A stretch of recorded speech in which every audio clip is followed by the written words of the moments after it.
इस टाइम मैं बीजेपी कार्यालय में मौजूद हूँ असंध के अंदर। तो हमारे साथ में असंध के पूर्व विधायक सरदार बख्शी सिंह विरक है और जानेंगे कि भी तैयारियां कैसे चल रही है, क्योंकि हरियाणा के 2 बार मुख्यमंत्री रहे मनोहर लाल खट्टर आपकी पार्टी से चुनाव लड़ रहे। देखो, माननीय मनोहर लाल जी आज इस देश की सरकार की पार्लियामेंट में उनको लोकसभा का जो प्रत्याशी करनाल से बनाया है वो बहुत ही एक ईमानदार इंसान है। उन्होंने 9.5 साल के अंदर अपने प्रदेश में जो नाम अपना कमाया है वो आज तक किसी मुख्यमंत्री ने नहीं कमा सके। अगर हम नौकरी की बात करें सबसे पहले तो हरियाणा के अंदर जितनी 16 साल के अंदर नौकरियां अपनी माननीय कांग्रेस सरकार ने और चौटाला साहब की सरकार ने लगाई थी 16 साल में, वो माननीय सिर्फ 64,000 के लगभग नौकरियां लगाई थी। लेकिन हम 9.5 साल की अगर बात करें तो हरियाणा के मुख्यमंत्री मनोहर लाल जी ने 1,30,000 से भी ज़्यादा लोगों को नौकरी देने का कार्य किया है। अगर मैं बात करूं तो कांग्रेस पार्टी ने और आम आदमी पार्टी ने गठबंधन के साथ दिवानसु बुद्धि राजा तारा है, युवा चेहरा 31 साल का युवा मान रहे हैं उसको, वो लगातार आरोप लगा रहे हैं कि भी युवा के लिए बेरोजगारी की आवाज़ उठाई थी और मेरे को भी जेल में कर दिया उन्होंने। देखो, अगर कोई जैसे काम करेगा, जैसे कहते हैं ना, जैसा फल दे, जैसा कर्म करोगे वैसा फल देगा भगवान, ये कोई शब्द गलत नहीं किसी ने बोले। लेकिन अगर उसने कोई गलती की होगी तो इसीलिए उसके खिलाफ कोई एफआईआर दर्ज हुई होगी। अगर जो युवा की नौकरी की बात करते हैं, आज हमारे प्रदेश के अंदर 1,35,000 के करीब जो है ना युवाओं को नौकरी मिली है। जो 18 साल से लेके 25 साल की उम्र का जो बच्चा है वह किसी भी जाति से है। हमने ये भेदभाव नहीं किया कि अगर मनोहर लाल जी की सरकार बनी है तो एक ज़िले करनाल में ही कार्यकर्ता लगेंगे, नहीं। हमने सबका साथ सबका विकास उसकी तर्ज पे काम किया है। हमने हरियाणवी एक के नाम पे तर्ज पे काम किया है। कांग्रेस के प्रत्याशी को किस रूप से आप देख रहे हो, क्या उसके साथ फाइट मान रहे हो? देखो, हमारी तो फाइट जो है ना, इसके बारे में मैं कुछ नहीं कह सकता। भगवान की कृपा रहेगी, प्रभु की पूरा आशीर्वाद रहेगा और यहाँ से अच्छी मतों से, भारी मतों से मनोहर लाल जी इस कांग्रेस लोकसभा से जीत कर जाएंगे। लाखों के वोटों का दावा है अभी भी आपका जी? भी जैसे पीछे 6.5 लाख की जीत हुई थी उससे कम रहने का तो सवाल ही पैदा नहीं होता। मतलब रिकॉर्ड दोबारा बनाया जाएगा? हाँ बिल्कुल, अपना रिकॉर्ड हम दोबारा ही बनाएंगे अपना, और हमारा रिकॉर्ड अभी तक कोई बना नहीं पाया।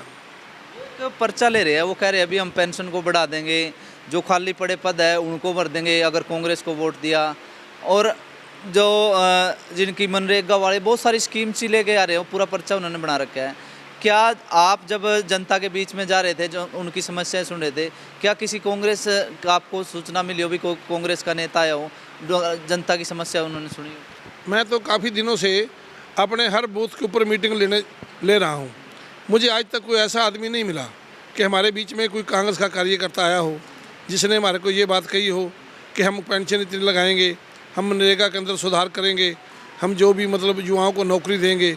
मेरे बीच में ऐसा आज तक मेरे सामने कोई आया नहीं, और आज के बाद अगर कोई आएगा भी उसको हम अपने बड़े अच्छे तरीके से उनको इस बात का हम जवाब देंगे जिससे उसको सहमत होना पड़ेगा।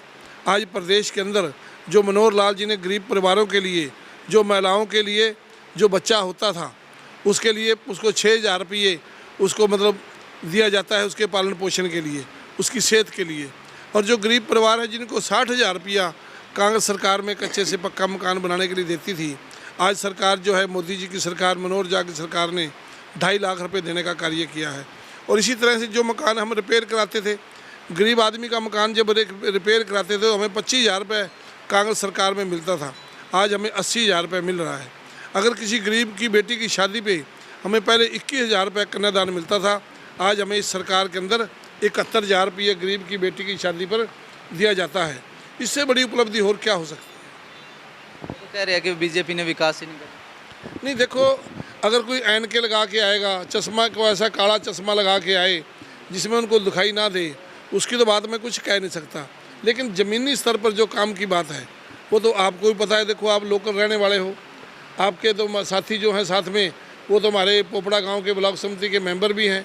लेकिन जिस बात को यही नहीं पता कि संघ के अंदर जो 48 साल में कार्य नहीं हुए वो हमने 2014 से लेके 19 तक करने का कार्य किया है, जिसकी हर बरादरी प्रशंसा करती है।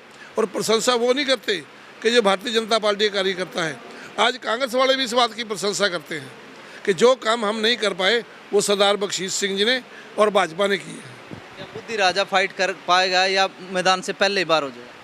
देखो, ये तो जब मैदान में कोई भी आदमी कुश्ती करता है, पहलवान आता है, वो हर आदमी सोचता है कि मैं मैदान में जीतूंगा। अब देखो, उनकी ये तमन्ना जो है होनी भी चाहिए मन के अंदर कि हम मैदान में गए हैं, मैदान के अंदर भी हम जीतेंगे। लेकिन ये तो जनता ने निर्णय लेना है। जो हमारी यहाँ की जनता है करनाल लोकसभा की, उसमें पानीपत भी आ गया, करनाल भी आ गया, 9 विधानसभा हैं जी। जनता निर्णय लेगी भी किसको वोट देना है, किसको जिताना है। अगर बुद्धि राजा की किस्मत में होगा तो उसको पता मिल जाएगा, अगर उसने कोई कार्य यहाँ किया होगा, लोगों से संपर्क किया होगा। लेकिन अगर मनोहर लाल जी ने 9.5 साल में इतने काम किए हरियाणा के अंदर, तो उनका भी रिजल्ट उनको जरूर मिलेगा। जैसे अब आप गांव में कार्यक्रम भी कर रहे हो, असंध विधानसभा की जिम्मेदारी भी आप दे रखी है, तो वहाँ मिल भी रहे हो लोगों से, वो क्या बोल रहे हैं? वो बिल्कुल कह रहे हैं। मैं अभी आज सुबह भी मैं 10 बजे डेरा गामा पंचायत में गया था। वहाँ 199 नंबर बूथ की मीटिंग भी ली थी मैंने। और वो जो गांव है वो सिख बहुल क्षेत्र गांव है, जिसमें करीब करीब जो है 98% जो है सिख समाज रहता है। तो मैंने जब उनको ये बात, उनके बीच में मीटिंग लेने के बाद मैंने बीच में ये चर्चा की, तो कहने लगे वोट आपको देंगे हम बाहर, आपसे बाहर वोट ही नहीं देंगे। कुछ चंद लोग हैं जो ये प्रचार करते हैं कि वोट नहीं देंगे, लेकिन मुझे ये उम्मीद है कि हम अपने सिखों के गांव के अंदर भी हम 98% जीत कर जाएंगे। आपने चंद लोगों की बात करी, तो हरियाणा के पूर्व मुख्यमंत्री का रोड शो था, उसमें भी 1-2 गाँव में विरोध हुआ था, बाकी के कार्यक्रम बहुत ज़बरदस्त रहे। नहीं, विरोध नहीं हुआ। वो विरोध जानबूझ के 2, 4, 5 लोगों ने, शरारती लोगों ने किया था। अगर बलौने की बात करें तो बलौने के अंदर कितना बढ़िया कार्यक्रम किया हमारे कार्यकर्ताओं ने। अगर वहाँ 5-10 लोगों के गांव के 1-1, 2-2 कार्यकर्ता वहाँ 10-20 इकट्ठे होके हु हा करेंगे तो कर ही जाओ। तो मनोहर लाल जी ने, तो जब हम निकले वहाँ से, तो मनोहर लाल जी ने उनका स्वागत किया। अच्छी बात है जो आप कर रहे हो, आपका धन्यवाद। मनोहर लाल जी भारत माता की जय बोल रहे थे, भारत माता की जय का नारा भी बोल रहे थे उनके बीच में जब निकले वहाँ से हम। तो आपको लगता है या विपक्ष की चाल है या फिर कोई और षड्यंत्र है? देखो, षड्यंत्र कोई रचे कोई ना रचे, जो मोदी जी ने एक बात अपने मुख से कही है और देश की 140 करोड़ जनता ये हर बात के ऊपर ये आवाज़ उठा रही है कि इस बार 400 पार, ये नारा कभी गलत नहीं हो सकता, ये पूरा होगा। जी, लोगों को एक चीज़ हो रहा है, कई विपक्षी नेता सवाल उठा रहे हैं, अभी अगर बीजेपी बन गई तो संविधान खतरे में है। नहीं, ये कभी आज तक भी किसी सरकार ने, हमारे कार्यकर्ता ने, किसी नेता ने ये बयान आज तक दिया नहीं है। हम तो संविधान को बचाना चाहते हैं। ये विपक्ष के नेता बोल रहे हैं। विपक्ष के नेता तो जो मर्जी बोलते रहो, हमने संविधान को बिल्कुल सुरक्षित रखना है, संविधान के ऊपर काम करेंगे, संविधान के ऊपर काम किया है। अगर डॉक्टर भीमराव अम्बेडकर की, जहाँ उनका जन्म स्थान है, जहाँ उन्होंने शिक्षा प्राप्त की, जहाँ उन्होंने वकालत की बम्बे के अंदर, और चाहे कहीं भी हुए, वहाँ भी हमने उनके नाम के एक बहुत बड़ा वहाँ पर उनका नाम स्थान बनाया है। इससे बड़ी और बात क्या हो सकती है? डॉक्टर भीमराव अम्बेडकर ने संविधान बनाया और उन्हीं के नाम से हमने 5 जगहों पे, उनकी जगहों पे मतलब हमने उनको बहुत बड़ा एक वो स्थान बनाया है कि जिसके अंदर आने वाले समय में भी जो पीढ़ी है ना, पीढ़ी दर पीढ़ी उनको याद रखे कि वाकई भारतीय जनता पार्टी ने उनका मान सम्मान बढ़ाया है। और पहले सरकारों ने क्यों नहीं बनाया उनका? कभी नहीं बनाया किसी ने। बम्बे में पढ़ाई की उन्होंने, दिल्ली के अंदर वो रहे, वकालत की उन्होंने, और जहाँ पर उन्होंने शिक्षा प्राप्त की, जहाँ पर उनका जन्म स्थान था। आज किसी सरकार ने, इससे सरकार पहले जितनी बड़ी 70 साल में, पहले क्यों नहीं किसी ने याद किया उनको? ये तो भारतीय जनता पार्टी है जो संविधान को बचाना चाहती है। इसीलिए हमने एक नारा लगाया था कि अगर भारतीय जनता पार्टी की सरकार देश के अंदर आएगी, हम 370 दफ़ा को तोड़ेंगे, हम 35A को समाप्त करेंगे। हम अपने देश के अंदर एक ही देश के अंदर, एक अपने मुल्क के अंदर एक ही संविधान होना चाहिए। इन्होंने तो 2 संविधान बनाए थे। जम्मू कश्मीर का संविधान अलग था और हमारा संविधान अलग था। हमने दोनों मुल्कों का एक संविधान बनाने में कामयाबी प्राप्त किया है। और कभी वो मुफ्ती मोहब्बत और फारूक अब्दुल्ला पूर्व मुख्यमंत्री ये बयान देते थे कि अगर 370 दफ़ा टूटी और 35A को समाप्त करने का कार्य किया तो यहाँ पर खून की नदियाँ बहाई जाएंगी। लेकिन जिस दिन अमित शाह जी ने, मोदी जी ने उसको समाप्त करने का कार्य किया, वहाँ पर एक चिड़िया तक भी नहीं मरी।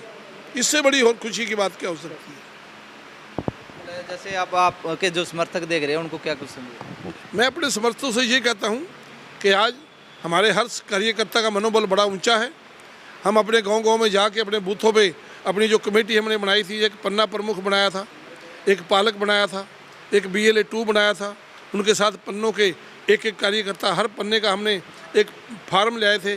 उस फार्म में भर के हमने अपने पार्टी के ऊपर संगठन को भेज भी दिया है।